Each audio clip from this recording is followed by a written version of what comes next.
Alléluia, alléluia, que le Seigneur vous bénisse, chers frères, chères sœurs, de là où vous écoutez ce message, que le Seigneur vous bénisse. Amen.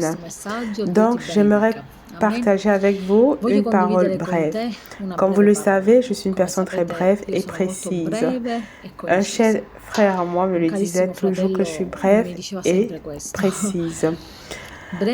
Donc, j'aimerais lire ensemble avec vous Romains chapitre 10, verset 17. Donc, la foi vient de ce qu'on entend et ce qu'on entend vient de la parole de Dieu. Amen. Il est très simple ce verset. La foi vient de ce qu'on entend et ce qu'on entend vient de la parole de Dieu. Mais est-ce que vous savez que la foi peut aussi venir d'autres choses? Donc, je m'explique. Si nous écoutons la parole de Dieu, alors notre foi est en Dieu. Mais si nous écoutons autre chose, alors nous mettons notre foi en d'autres choses. Amen. Donc ce matin, ce soir, quand tu regarderas cette vidéo, décide quoi écouter.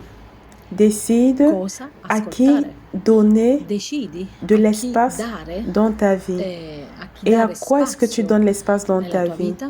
Parce que ce que tu écoutes déterminera ta journée, elle déterminera ton année, elle déterminera tous les jours de ta vie. Donc, dans cette nouvelle année, dans cette nouvelle saison, dans ce nouveau départ, décide qui écouter vraiment. Parce que comme nous avons remarqué les années passées, chaque fois qu'on allumait notre téléviseur, on voyait juste des mauvaises nouvelles, on voyait juste les choses que le monde voulait nous envahir avec. Donc, nous avons la possibilité de choisir quoi écouter et quoi ne pas écouter. Tu as l'autorité de déterminer ce que tu veux écouter et ce que tu veux rejeter. Amen. Donc, si l'Esprit de Dieu habite en toi, alors il te guidera.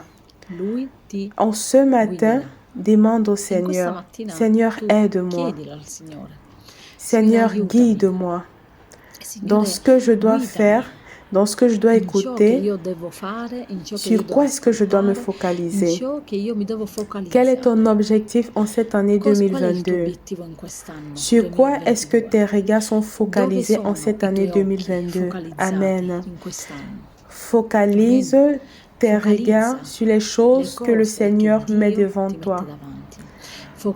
Focalise-toi sur la récolte que le Seigneur est en train de préparer.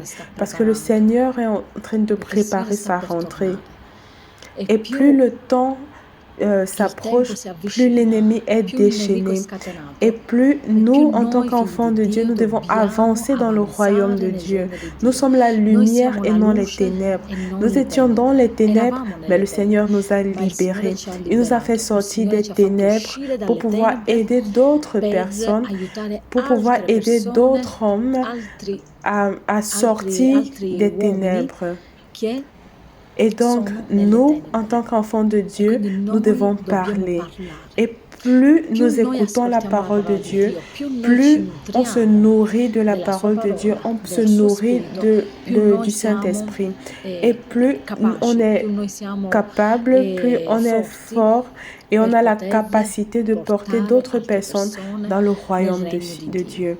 Donc nous avons une très grande responsabilité en tant qu'enfants de Dieu. Nous avons une très grande responsabilité, celle de porter la parole de Dieu, celle de témoigner de Jésus, de témoigner de ce qu'il est venu faire, de témoigner de ce qu'il est venu accomplir sur la terre. Amen.